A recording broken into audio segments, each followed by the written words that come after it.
Hi everyone. O diba, may ubo pa. Sorry, my voice is very pangit because I'm not feeling well. Pero gusto ko talaga to i-chika kasi hello, wala akong kachikahan dito sa bahay. Eh, sino ba kasi kachikahan si French, hindi naman yun machika. More on laro lang yun, online games. Ganun. So, dito na lang tayo. Wala din naman nanonood masyado ng videos ko. Ako lang. Ano lang to, para lang hindi ma-full yung storage ko sa phone, di ba? Phone storage, oo. Okay na, masaya na kayo, charis. So,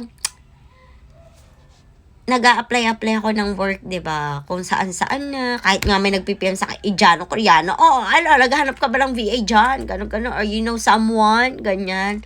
Is looking for a VA, ganun. So, ayun. Dahil tayo makapalang mukha natin.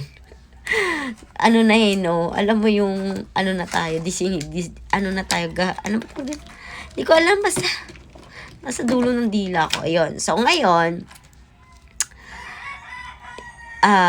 may nag-interview sa akin. I talked to Tina last night. Siyempre, hindi ko sabihin, common naman yung Tina.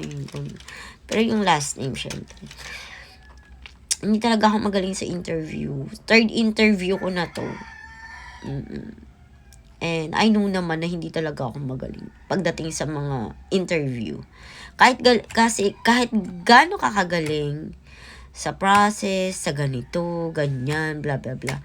Pag hindi ka kasi magaling sa interview, lagapak ka talaga, hello. Kasi wala yun kasi yung parang mo dun tag dito. Dun ka talaga yun talaga yung mo dun ka kasi titingnan kung talaga bang magaling ka, diba?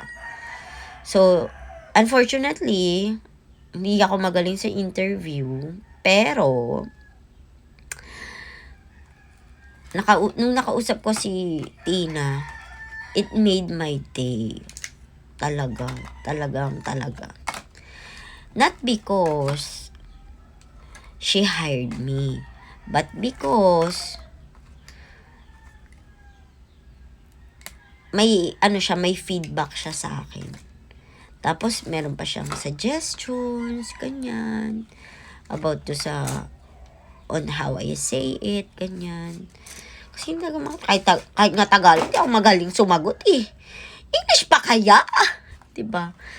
Kaya natutuwa ako sa kanya. Tapos sabi niya, ang gaan pa daw ng pakiramdam niya sa akin, ganun.